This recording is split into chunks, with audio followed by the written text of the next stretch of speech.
Hello everybody, today we're doing a video response in regards to Blackram313 video titled My Phobia of Cryptocurrencies. In the video, Ram discusses his phobias and reasons why he's apprehensive to invest in cryptocurrencies. Now, before I begin the video, let me just state for the record, I'm not a financial advisor, guru, I'm not a scientist, I'm not a doctor, I'm not an expert. I'm simply a hobbyist, enthusiast, and a cryptocurrency investor myself. And I decided, you know what? Let me do my own research because some of these questions are interesting and let's have a discussion about this. Don't take my word for it. Consult with a financial professional, consult with a scientist, do your own research. I decided to do my own, and this is what I came up with. Here I go. Number one, Ram asks, what would happen if an EMP hits the grid system? EMP stands for electromagnetic pulse. Ram ponders what would happen if an EMP hit and states that it would not just render cryptocurrency useless, but digital currency as well, i.e., centralized banks. Ram is correct. In such an event, your main worry would not just be your bitcoins or cryptos, but getting your basic need met. Food, water, medicine, clothing, guns, and bullets to protect yourself from bandits and people who are desperate to survive. According to Chairman Dr. William R. Graham and Chief of Staff Dr. Peter Vincent Pry of the Commission to Assess the Threat to the United States from an EMP attack, they told the Committee on Homeland Security that the U.S. is facing a doomsday scenario that they claim that 90% of Americans would die within the first year of an EMP attack. So forget Bitcoins or your digital currency or cryptos. Your main worry would be survival. Number two. Now, number two is a two-part question. Here we go. What if cryptocurrency is a government psyop, aka psychological operation, to introduce a new world order and a one world currency? Also, what if cryptocurrency is the mark of the beast? Okay, no, but seriously, um, let me start off by using an analogy by Ted or Tango Nevada. A bank can't create a centralized, decentralized currency. That's a contradiction. If they did, it would not be a real decentralized blockchain. It would be something else entirely, basically just a digital fiat, which most of us currently use as of now anyway. But a centralized blockchain is like having a horseless buggy that uses horses. Now, some of you may not know what a blockchain is. A blockchain is a ledger that keeps records of digital transactions instead of having a central administrator like a bank or the government. This is what makes cryptocurrency so attractive. Blockchain organizes data in batches called blocks.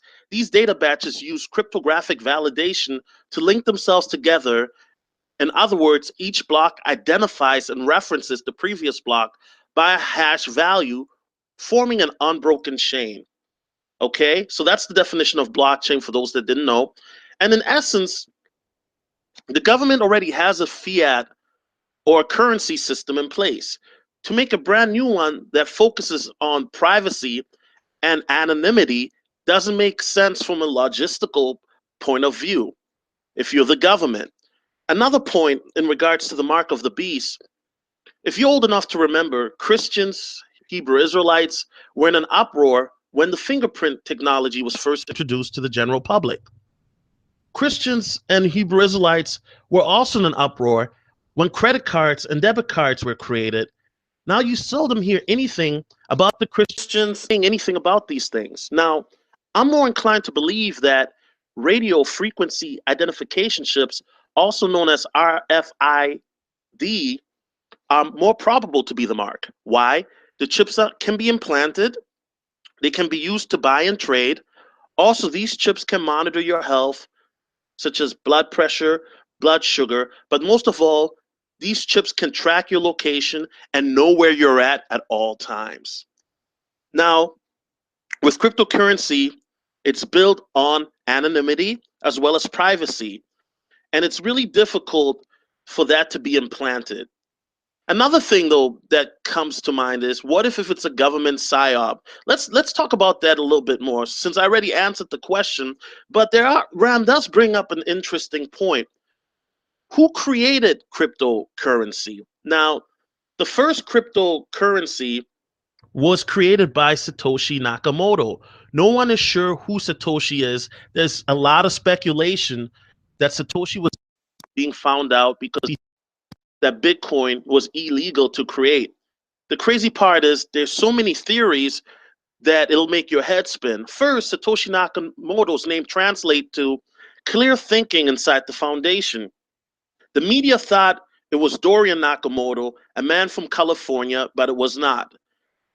Now, Ted Nelson, who's an American pioneer in regards to technology, thinks it's Tsutoshi Makazuku, a Japanese mathematician. However, there's no proof. The NSA has denied that they are the Satoshi Nakamoto, but the NSA claims that they know who the real Satoshi Nakamoto is. However, they aren't going to declassify that information because he hasn't done anything wrong. Why would the NSA know who the guy is? Well, the Obama administration was concerned that Satoshi was a spy or an agent of Russia or China, and that Bitcoin, which is a cryptocurrency, could be weaponized in the future. That cryptocurrency was developed by an advanced AI, also known as artificial intelligence, to begin the steps of taking over the world. You know, kind of like Skynet and the Terminator. So, I mean, there's a lot of speculation in regards to who started it. However, for me, I find it very hard that the government would create Bitcoin in a grassroots style system due to the fact that it makes it harder to track who's using it. And Bitcoin and cryptocurrencies are all built on privacy with the blockchain technology. Number 3, Ram is afraid of missing out on something good. Look, I was a little skeptical of cryptocurrency myself. I mean, I first heard about it back in September 2016 when I interviewed amateur investor Workless Wealth. He had spoken all these great things about cryptocurrency, and nothing he said made any sort of sense to me.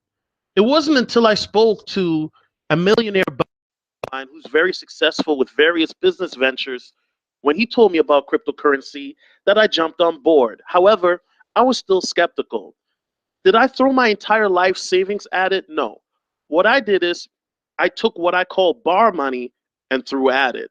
What is bar money? Well, when you go to a bar, right, to have a drink and some appetizers, there's a certain budget that you allot yourself. I mean, for some people, it may be $50. For some people, maybe 100.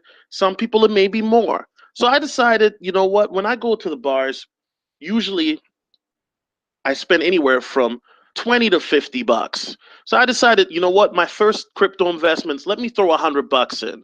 That's 2 nights at the bar, okay? And I'm glad I did, because after my first month, I got 20% OR, return of investment. And so my thing is this, and once again, this is what I did. Don't throw your life savings at it, throw your bar money at it and see what happens. You know, you don't want to lose your entire savings to this. And then when you see the benefits, then you can stack a little bit more, a little bit more.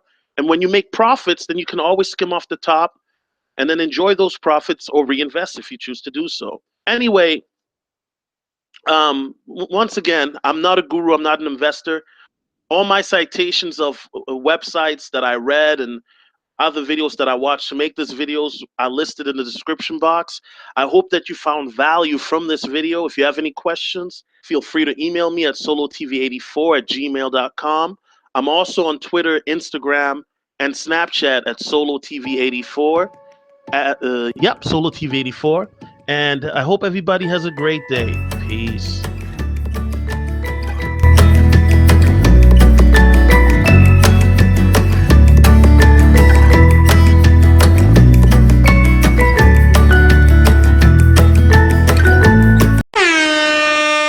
Dom the Marco.